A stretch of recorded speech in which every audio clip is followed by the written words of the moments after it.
Salut, bonsoir, bienvenue à vous tous. On va continuer avec notre cours de probabilité. Cette fois-ci, on va faire un exercice extrêmement important sur une variable aléatoire qui suit maintenant une loi géométrique. Donc, voici donc l'exercice. Mais juste avant de faire, on doit rappeler maintenant le contexte de l'application de cette loi géométrique, qui est une loi de probabilité discrète, tout comme une loi de Poisson ou bien une loi binomiale.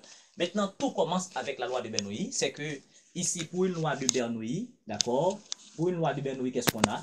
D'accord? Une loi de Bernoulli, on a deux résultats possibles, ou bien deux issues. On a un succès, on a un échec. Le succès est des probabilités P, l'échec est probabilité Q, qui est égal à 1 moins P, de sorte que P plus Q soit égal maintenant à 1. Maintenant, si on répète l'expérience de Bernoulli, ou bien l'épreuve de Bernoulli, on va avoir une loi binomiale. Donc, une variable aléatoire suit une loi binomiale de paramètres NP. D'accord? Eh bien, ici, N, il faut noter que N, c'est le nombre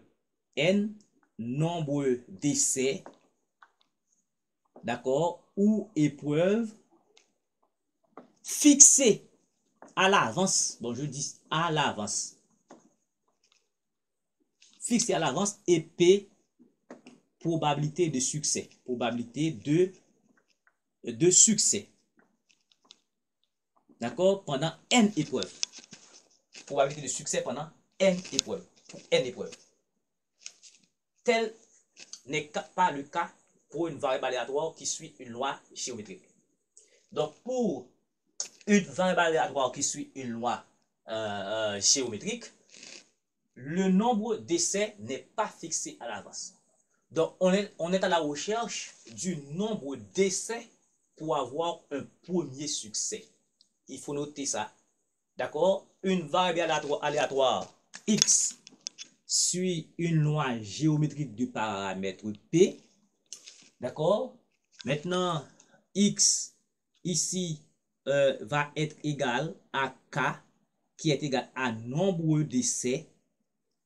D'accord? Nombre d'essais pour avoir un premier succès. On est à la recherche d'un premier succès pour K essais ou bien K épreuves.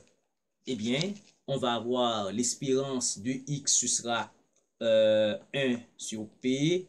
La variance de X, ce sera P et Q, d'accord, sur P carré, ou bien 1 moins P sur P carré. D'accord? Maintenant, ici, nous allons établir la fonction, juste avant de faire l'exercice, la fonction de probabilité de cette loi, qui sera P par Q exposant K moins 1. Maintenant, on est à la recherche de quoi? D'un premier succès. Et bien, par exemple, si on a une pièce de monnaie qui a deux faces, d'accord? Deux possibilités, une face, une pile. Maintenant, si on est à la recherche d'un premier succès, par exemple, on s'intéresse à pile. Si on lance la pièce une première fois et on trouve pile, c'est fini. C'est fini l'histoire. Mais si c'est échoué, on n'a pas trouvé pile, c'est face qu'on a trouvé. Donc, il faut répéter jusqu'à ce qu'on arrive à trouver un premier succès qui est notre pile. Eh bien, ici, si on fait une première fois, on trouve pile. Donc, de probabilité P, c'est fini. Mais si c'est échoué, il faut renouveler jusqu'à ce que pour trouver, n'est-ce pas, notre premier succès. Eh bien, il faut une deuxième fois. Si on a une deuxième fois, c'est-à-dire le premier c'est échoué, donc on a Q, d'accord? Q, et puis pour échec, et puis le deuxième c'est succès. D'accord? Ça veut dire, on est à la recherche d'un premier succès. Donc le premier succès, on n'a pas trouvé ici, donc on a trouvé ici. Donc pour une troisième fois, ça veut dire les deux premiers c'est échoué. Donc, d'accord? Pour le premier c'est échoué, ce qui est Q. Pour le deuxième, c'est échoué, donc il faut encore multiplier par Q. Donc, le troisième, c'est réussi, donc on a P. Et bien, pour K essai, ou bien K épreuve, donc les K-1e essai, c'est échoué. D'accord? Les K-1e qui précèdent K, c'était échec. Donc, il faut avoir ici un K exposant, alors un Q exposant K-1 par notre premier succès qui est P. Voilà, d'accord, l'expression qui donne, n'est-ce pas, la fonction de probabilité d'une variable aléatoire qui suit une loi géométrique. Donc, si tel est le cas, on comprend, d'accord, on est à la recherche d'un premier succès, c'est fini. Maintenant, pour faire l'exercice, qu'est-ce qu'on va faire? Ici, on a une roulette, d'accord, on a une roulette. Ok, cette roulette a 12 cases rouges, donc numéro de rouge, c'est comme si on a des cases comme ça, d'accord? Alors, je fais au centre, on a des cases comme ça, ok?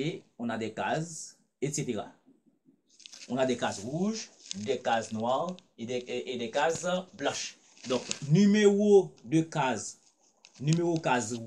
rouge, numéro case cardinal de case rouge, c'est 12. Numéro de case noire, c'est 12. Et numéro de case blanche, c'est 8.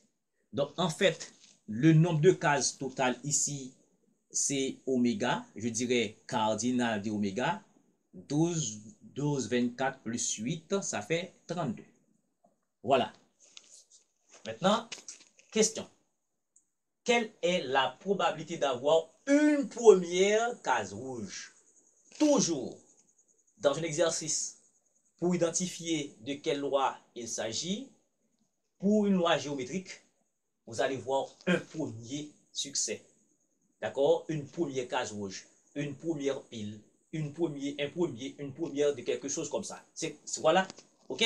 Eh bien, maintenant, on va trouver la probabilité d'avoir un premier, d'accord, case rouge. Une première case rouge, donc ce sera un P de X égale à K, qui est égal à un Q exposant K moins 1 par P, ou bien 1 moins P exposant K moins 1 par P, parce que Q c'est 1 moins P.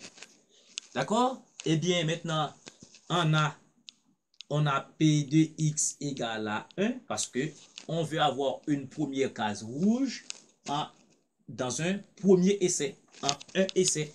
Donc ici, on va avoir 1 moins P, d'accord? Mais juste avant, il faut déterminer cette probabilité, d'accord? Cette probabilité P ici. Si on trouve P, Q, on n'a pas de problème parce que Q est égal à 1 moins P. Maintenant, P est égal à quoi? C'est probabilité d'avoir une première case rouge. Maintenant, on a 12 cases rouges. Donc, toutes les cases sont équiprobables. Donc, ça veut dire toutes les cases ont la même chance d'apparaître. Eh bien, on va avoir ça, c'est numéro de cases rouges sur numéro de oméga. Donc, ça me donne rapidement la probabilité d'avoir une case rouge. Donc, on a 12 cases rouges sur 32. Donc, ça fait 0,375. Donc, vous faites le calcul vous-même.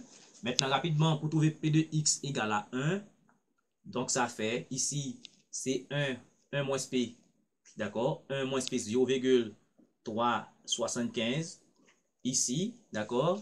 Exposant K moins 1, ici, K ici c'est 1, donc c'est 1 moins 1, d'accord? Par P, P c'est quoi? C'est 0, par 0,375. Donc, 1 moins 0,375 exposant 0. Donc, tout ceci, ça fait 1. Donc, cette probabilité fait 0,375. Maintenant, en deux essais, P de X égale à 2. Donc, ça va faire ici, c'est toujours 1 moins 0,375, qui est 1 moins P exposant K moins 1. K ici, c'est 2. Donc, ça va faire 2 moins 1 par la probabilité P, notre succès, 0,375. Donc, ça fait 0,2344. OK? Maintenant, en 3 essais, P de X égale à 3. Ça fait 1 moins 0,375. D'accord? 2 essais, non? On a 4, non. C'est fini pour 2 essais maintenant.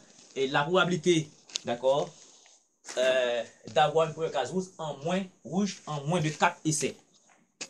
D'accord? Ça c'est A, ça c'est B. Donc, c'est probabilité d'avoir une première case rouge en moins de 4 essais. Eh bien, en moins de 4 essais signifie quoi? Eh bien, P de X inférieur strictement à 4. D'accord? Ou bien P de X inférieur ou égal à 3. D'accord? En moins de 4 essais, c'est ça. C'est inférieur à 4 strictement ou bien inférieur ou égal à 3. Maintenant, ça va faire quoi? Ça va nous donner P de X égale à 1 plus P de X égale à 2 plus P de X égale à 3. D'accord? À 3. Maintenant, on a déjà P de X égale à 1. On a déjà P de X égale à 2. Maintenant, il nous reste P de X égale à 3. P de X égale à 3 fait quoi? P de X égale à 3, c'est toujours, d'accord? C'est 1 moins P plus K moins 1 par P. Donc, ça fait 1 moins 0,375, d'accord, par K, qui est 3, moins 1 par P, 0,375. Donc, P de X égale à 3. P de X égale à 3, ça fait 0,1464. Donc, une chose à remarquer, c'est que quand on répète, on continue à augmenter le nombre d'épreuves, donc la chance d'avoir une première case rouge diminue.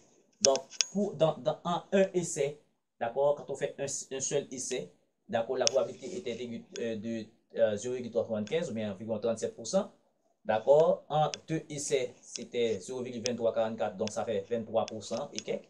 Maintenant, en 3 essais, vous voyez, la probabilité est de 14,64%. Donc, ça veut dire, tant qu'on augmente le nombre d'essais, donc la probabilité d'avoir une première case rouge diminue. Maintenant, on va additionner pour trouver la probabilité d'avoir P dx strictement inférieur ou bien inférieur à 3. P dx inférieur à 3, d'abord, c'est 0,375. 0,375 plus en 2 essais 0,23 et 44 et en 3 essais le dernier 0,1464 0,1464 et ça fait quoi? Ça fait 0,75 0,75 0,7558. Voilà la probabilité d'avoir une première case rouge en moins. Ouais, voyez le mot, l'expression ici, en moins, plus petit que 4 essais, en moins de 4 essais. En moins de 4 essais, donc c'est pas précisé, donc ça veut dire en moins de 4 essais, ça peut être 3, ça peut être 2, ça peut être 1. Non 0, donc pour une loi géométrique, on ne commence pas à 0. Donc pour une loi géométrique, donc x égale à k, donc ça peut être 1, 2, 3, etc. Ok? Pour une loi binomiale, n peut être 0, 1, etc. Voyez? Ok. Maintenant, l'espérance de cette variable aléatoire qui suit cette loi géométrique. Donc, pour l'espérance, donc on va avoir un D. Espérance de x, ce sera, c'est 1 sur P. Donc, c'est 1 sur 0,375. Donc, l'espérance de x, ça fait quoi? 2,66. Maintenant, on veut également la variance. La variance V de x pour une loi géométrique, c'est Q sur P carré. Ou bien 1 moins P sur P carré. Voilà. Eh bien, ça fait quoi? Ça fait V de x égale 1 moins 0,375 sur P qui est 0,375 au carré. Donc, V de x, la variance, ce sera 4,44. Voilà l'exercice. Donc, je vous dis, pour identifier une variable aléatoire qui suit une loi géométrique, vous allez voir toujours un premier succès, d'accord? Une première pile, une première face, une première, etc. Donc, si cela vous a aidé, parce qu'on n'a pas véritablement d'exercice sur le réseau sur cette loi, d'accord? On a fait de moins en moins d'exercices sur la loi géométrique. Maintenant, je pense et je m'assure que cela, d'accord, pourra vous aider. Donc, si tel est le cas, d'accord, un j'aime, ok, partagez. Et si vous êtes nouveau, je vous invite à vous abonner, sachant que, bien entendu, je vais mettre pour vous les liens pour vous apprendre à démontrer l'espérance et la variance d'une loi géométrique parce que ces démonstrations-là demandent un peu de mathématiques. Merci beaucoup de suivre.